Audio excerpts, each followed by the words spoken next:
fabled heat, where magic meets desire. Subscribe to ignite the fantasy. The rain wasn't falling, it was insisting, a relentless drumming that seeped into my bones and made every memory taste metallic. I pulled my trench coat tighter, the damp wool scratching my neck, the scent of mildew and old garbage clinging to the fabric like a second skin. Neon flickered above the shuttered pawn shop, casting sickly green strobes onto the slick asphalt, but it was the soft, internal glow of a sign between a boarded-up laundromat and a crumbling brick facade that stopped me. The words pulsed like a slow heartbeat, space available.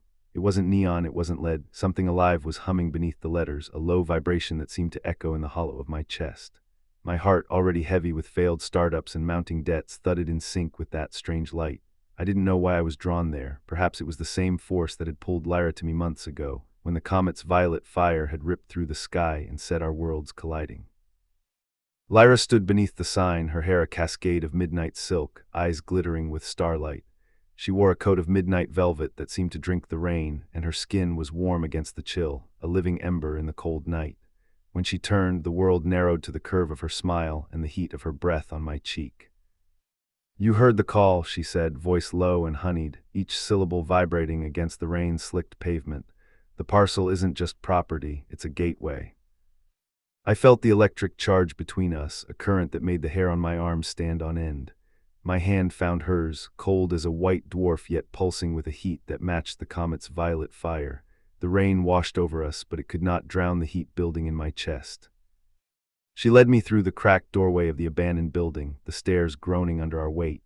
The air grew thicker, scented with ozone and ancient incense, as if the very walls breathed. At the top, a circular chamber opened, its ceiling a dome of glass that framed a swirling galaxy of stars. In the center floated a crystalline sphere, humming with a resonant frequency that vibrated up my arm and settled in my heart.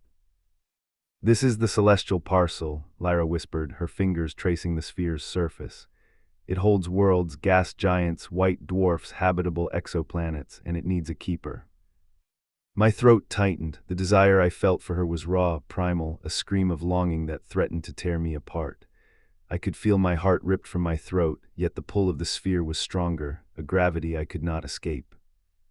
She stepped closer, her breath hot against my skin, and pressed her lips to my ear.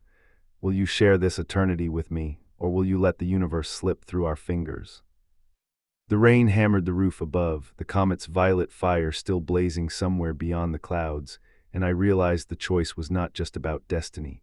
It was about love, sacrifice, and the endless night we were about to forge together. "Yes," I whispered, the word tasting like rain and fire. The sphere flared, and the world around us dissolved into starlight. And as the galaxy unfolded, I felt Lyra's hand tighten around mine, her pulse syncing with my own, promising that whatever lay ahead, we would face it together, bound by desire, bound by destiny. The rain had not let up. It hammered the roof of the chamber in a rhythm that matched the thrum of the sphere, a percussion that seemed to echo the beating of my own heart. I stood there, still clutching Lyra's hand, the crystal's light bathing us in a soft, violet luminescence that made the droplets on the glass ceiling sparkle like tiny stars. My mind raced, trying to catalog the flood of sensations. The chill of the stone floor beneath my boots, the metallic tang of rain on my tongue, the faint scent of ozone that always followed a storm, and the intoxicating perfume of Lyra's skin, warm, slightly sweet, with a hint of something I could not name, perhaps the faint aroma of distant nebulae. She turned to me, her eyes reflecting the swirling cosmos above. "You feel it, don't you?" she asked, her voice barely louder than the rain. I nodded, unable to form words. The sphere pulsed again, a low hum that seemed to vibrate through the very atoms of my body. I could see the outlines of worlds within it, a gas giant with bands of amber and teal, a barren moon scarred by meteor impacts, a blue planet with continents that glowed faintly in the dark. Each world was a promise, a possibility, a future that could be ours if we dared to claim it. "The parcel chooses its keeper," Lyra continued, "but it also binds the keeper to the worlds it contains. You will feel their tides, their storms, their joys, and their sorrows. It is not a burden, it is a partnership." I thought of the startup I had abandoned, the investors who had called me a fool, the nights spent staring at a ceiling of cheap fluorescent lights, dreaming of something bigger. I thought of the comet that had ripped the sky open, the way its violet tail had seemed to write a name across the heavens, my name, perhaps, or hers. I thought of the way my chest had tightened every time Lyra's hand brushed mine, the way her smile had become a compass I could not ignore. "What if I fail?" I asked, my voice hoarse from the rain and the weight of the moment. She smiled, a small, confident curve that lit the space between us. "Then we fail together. The universe does not punish, it teaches, and we have each other." The sphere brightened and a cascade of light poured down, washing over the chamber like a waterfall of stars. I felt my skin tingle, as if every nerve ending had been rewired. Images flashed before my eyes: a city of crystal towers on a planet with twin suns, a forest of bioluminescent trees that sang when the wind passed through them, a sea of liquid glass that reflected constellations never seen from Earth. Lyra's hand squeezed mine tighter. "Close your eyes," she whispered. "Let the parcel speak to you."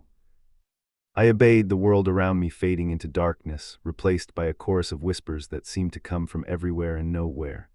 I heard the sigh of a dying star, the laughter of children playing on a moonlit beach, the crackle of a storm on a desert world. Each sound was a thread, weaving a tapestry that stretched across the void. When I opened my eyes, the sphere was no longer a single object. It had split into countless fragments, each hovering in the air like a tiny planet, each pulsing with its own rhythm. Lyra stood beside me, her eyes alight with wonder. "We are the custodians now," she said, her voice reverent. "We will travel, we will learn, we will love."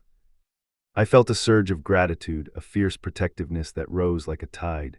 I reached out, my fingers brushing one of the fragments, a small, emerald world with swirling clouds. Instantly I felt a rush of wind, the scent of rain on alien soil, the distant call of a creature I could not see. "It's beautiful," I breathed, the words escaping before I could stop them. Lyra laughed, a sound that seemed to harmonize with the rain outside. "It is only the beginning."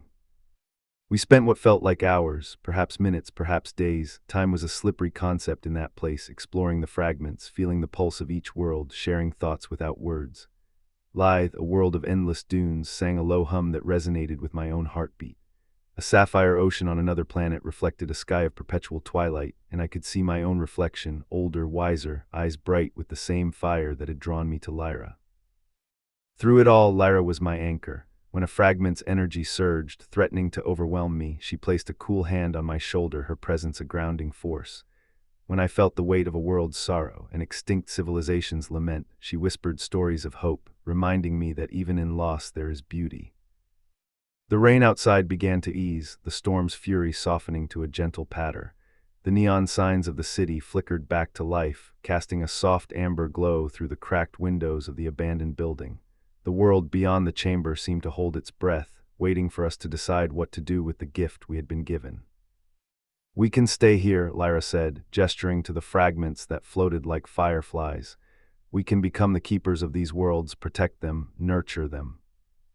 I looked at the sphere's remnants, at the endless possibilities they represented. I thought of the life I had left behind, a life of spreadsheets, coffee-stained meetings, a love that had never truly ignited. I thought of the love that now pulsed between us, a love that felt as ancient as the stars and as fresh as the rain on my skin. "No," I said, the word firm and certain. "We take them with us. We become the bridge between worlds. We bring them to the people who need them, the ones who can't see beyond their own horizons." Lyra's eyes widened, a mixture of surprise and admiration. "You would share this power, not hoard it." I nodded. "Power is meaningless if it is not shared. The universe gave us this, and we owe it to the countless lives that will flourish because of it." She stepped closer, her breath warm against my cheek.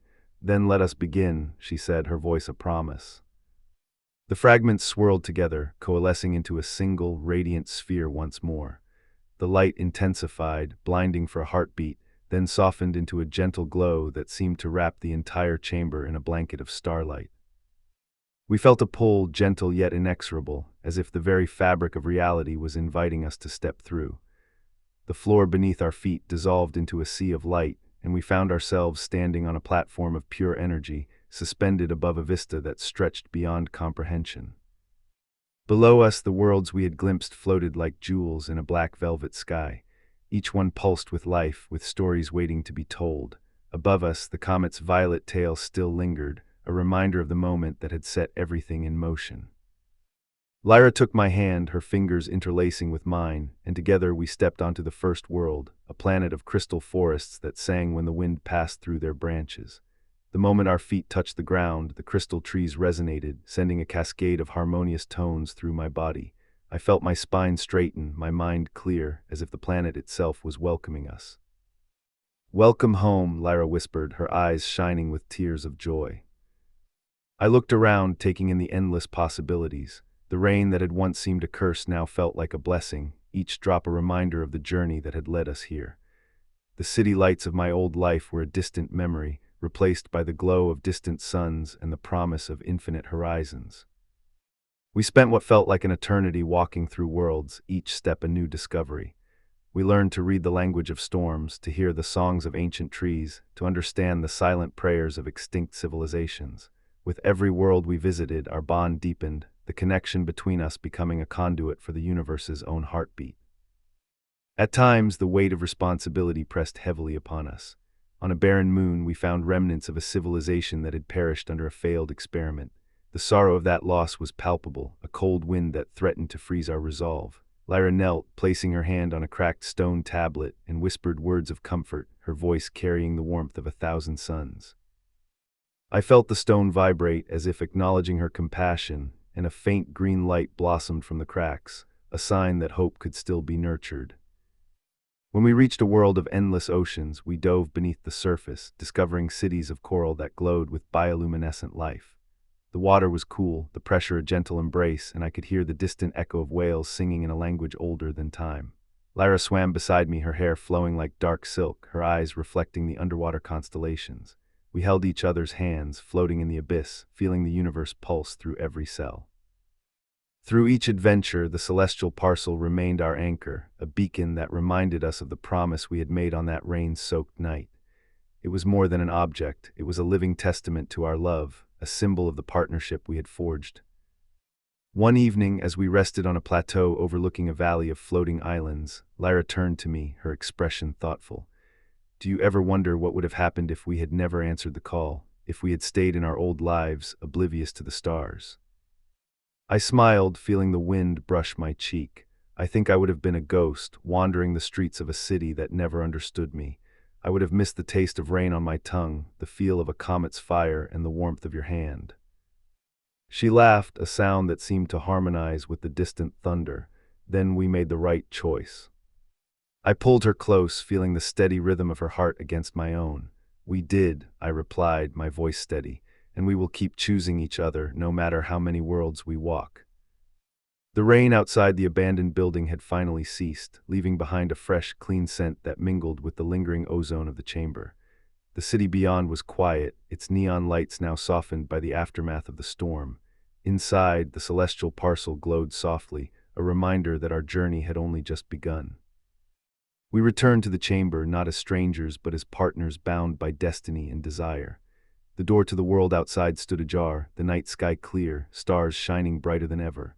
Lyra stepped out first, her silhouette framed by the starlight, and I followed, my hand never leaving hers. As we emerged onto the rain-slick streets, the city seemed different, alive with possibilities, each puddle reflecting a fragment of the cosmos we had explored. People hurried past, unaware of the miracle that had just unfolded in the shadows of their world. I looked at Lyra, her eyes reflecting the same violet fire that had first drawn me to her. "What now?" I asked, my voice barely above a whisper. She smiled, a smile that held the promise of countless tomorrows. "Now we build, we share what we have learned, we protect what we love, and we keep listening to the call of the universe, together." The rain may have stopped, but the storm within us raged on, an endless tide of curiosity, love, and wonder. And as we walked hand in hand through the neon-lit streets, the sign that had once pulsed with the words "space available" now glowed with a new message, one that only we could read. HEARTS intertwine, destinies align. The city hummed around us, the night air thick with possibility. I felt the weight of the celestial parcel settle into my chest, not as a burden but as a rhythm, a song that matched my own heartbeat. Lyra's presence beside me was a constant reminder that I was no longer alone in this vast, ever-expanding universe. We turned a corner, the rain-slicked pavement reflecting the glow of street lamps, and I knew that every step we took from this moment forward would be guided by the same force that had brought us together on that storm-soaked night. The future stretched out before us like a galaxy of uncharted worlds, each one waiting for us to claim it, to love it, to protect it. And as the night deepened, the comet's violet fire still lingered on the horizon, a silent promise that the universe would always find a way to bring us back to each other, no matter how far we roamed. "Come on," Lyra said softly, tugging me toward the next adventure. "The stars are waiting." I squeezed her hand, feeling the electric charge of destiny surge through us once more, and stepped forward into the night, ready to write our story across the heavens.